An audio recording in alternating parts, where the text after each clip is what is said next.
ఒక్కసారి మీకు పంపుతాను, ఇంగ్లీష్ అర్థం కాకపోతే చదివించుకొని అర్థం చెప్పించుకోండి సార్. నేను చదివాను, చదివిన తర్వాత కూడా మీరు అలా మాట్లాడితే ఏమనాలి నేను? సరే, భారత రాజ్యాంగాన్ని బుక్ పెట్టుకొని మీకు చదివి వినిపించాను. ఇది కూడా తప్పు. భారత రాజ్యాంగం మేము చెప్పిందే రాజ్యాంగము. ఈ భారత రాజ్యాంగాన్ని చెత్తబట్టులో పడేయండి, పడేస్తాం, తప్పదు. మరి మీరు చెప్పారు కదా, నేను పుస్తకంలో ఉన్నది తీసి శుభ్రంగా చదివి వినిపిస్తే దాన్ని కూడా మేము ఖాతరు చేయమనంటే మీ వ్యవహార శైలి ఏంటి అసలు? ఇంకోటి మిత్రులు ఒకటి చెప్పారండి, మేము ఒకవేళ మా సీటు వేకెంట్ చేసి తీసేసిన మళ్ళా పులివెందుల్లో మరింత ఎక్కువ మెజార్టీతో గెలుస్తా ఉన్నారు. అలా గెలిస్తే ప్రతిపక్ష హోదా వస్తుందా? ఇప్పుడు ఒక్కటి మట్టుకు ఆలోచించుకోవాలి.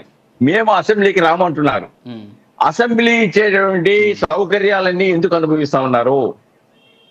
మాకు ఈ సౌకర్యాలు వద్దు, మేము అసెంబ్లీకి వెళ్ళము, మేము నిరసన తెలియజేస్తామని ఎందుకు చెప్పడం లేదు? అసెంబ్లీ ఇచ్చేయండి, ప్రభుత్వం ఇచ్చేయండి సౌకర్యాలు, ఎమ్మెల్యేలకు ఇచ్చే సౌకర్యాలన్నీ మీకు కావాలి. ప్రజల వాణిని బాణిని అసెంబ్లీలు వినిపించడానికి మటుకు మీరు వెళ్ళరా? ఇది ఏ సంకేతాలు చూపిస్తుంది ప్రజాస్వామిక వ్యవస్థలో? ప్రజలు ఎన్నుకునేది ఎందుకు? మీరు అసెంబ్లీకి వెళ్లకుండా ఉండాలని. ఇంకోటి చెప్తున్నారు చంద్రబాబు నాయుడు గారి గురించి. చంద్రబాబు నాయుడు గారు వాళ్ళ భువనేశ్వర్ గారిని అసెంబ్లీలో అవమానకరంగా మాట్లాడినప్పుడు, ఆయన తట్టుకోలేని పరిస్థితిలో ఉన్నప్పుడు, ఇది కౌరవ సభ, నేను ఈ సభలో ఉండలేను, నేను ఇక్కడ రాను, నేను గౌరవంగా ఉండే సభకే నేను వస్తాను అని చెప్పాడు. అప్పటికి ఇంకోటి ఏంటంటే మిగతా చంద్రబాబు నాయుడు గారు మానేశారు కదా, ఆయన ఎందుకు తీసేయలేదు అంటున్నారు. 60 రోజులు పూర్తి కాల, ఆ విషయాన్ని మర్చిపోతున్నారు. కానీ ఇక్కడ ఆయన చివరిలో జరిగిన సంఘటన అది. కానీ ఇక్కడ ప్రారంభంలోనే మేము అసెంబ్లీకి రామని చెప్పారు మీరు. కాబట్టి ప్రారంభంలోనే పెట్టారు కాబట్టి డెఫినెట్ గా మీకు 60 రోజులు అనేది ఆ నిబంధన అప్లై అవుతుంది. డెఫినెట్ గా మీరు అనర్హత వేటుపడుద్ది. కాబట్టి ఇక్కడ ఒకటేంటంటే మిగిలిన ఎమ్మెల్యేలు ఆ రోజు కూడా చంద్రబాబు నాయుడు గారు మా టీడీపీ ఎమ్మెల్యేలు అందరూ వెళ్ళొద్దు అని ఆజ్ఞాపించాల.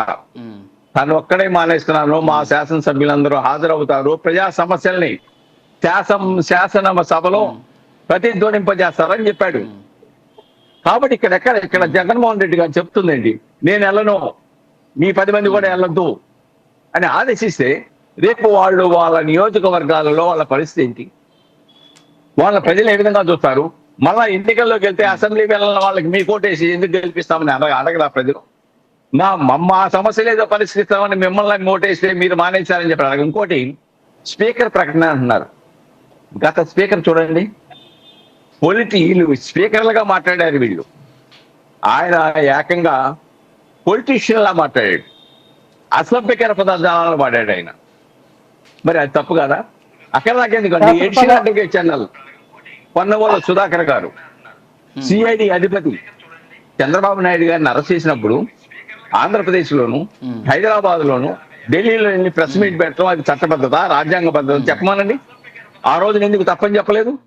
వీధి నిర్వహణ లోపానికి పాల్పడినటువంటి ఆ వ్యక్తుల మీద ఎందుకు ఆ రోజు చర్యలు తీసుకోలేదు? ఎందుకు ప్రోత్సహించారు? వాళ్ళు వెళ్ళి ప్రెస్ మీట్లు పెట్టడానికి ప్రభుత్వ సొమ్ముని ఎలా దుర్వినియోగం చేశారు? ఇవన్నీ చెప్పుకుంటూ పోతే గత 5 సంవత్సరాల కాలంలో చాలా అక్రమాలు జరిగినాయి. కానీ ఇప్పుడు మనం చట్టం, నిబద్ధత, శాంతి భద్రతల్ని మాట్లాడుతూ ఉంటే కొద్దిగా ప్రజలకు హాస్యాస్పదంగా అనిపిస్తా ఉందనే విషయాన్ని ఇక్కడ మనం గమనించాలండి.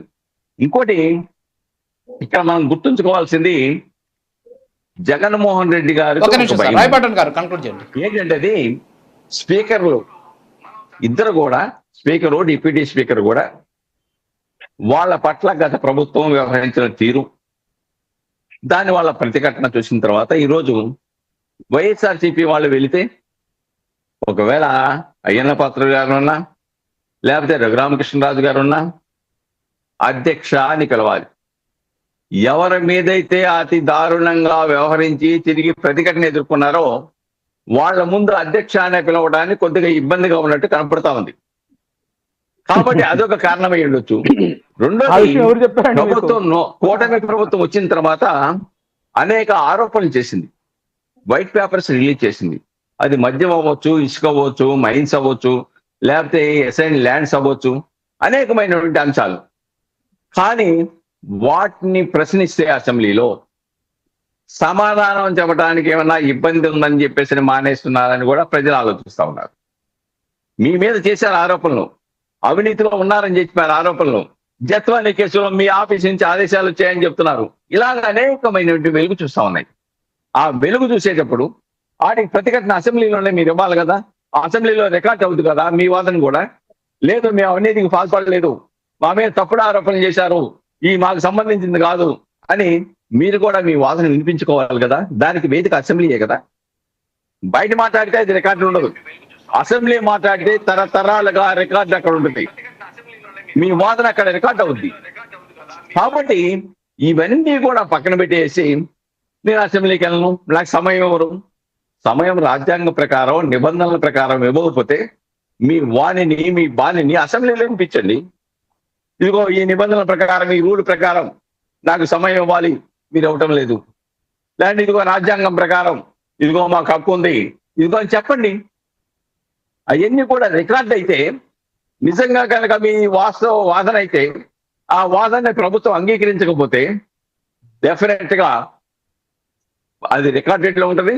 రాబోయే ప్రభుత్వాలు రికార్డు చూస్తాయి, మీరు రికార్డు తీసుకోవచ్చు, ప్రజల ముందు పెట్టచ్చు. కానీ ఎందుకు ఆ ప్రయత్నం చేయట్లేదు? ఓకే ఎందుకు మేము అసెంబ్లీకి వెళ్ళమని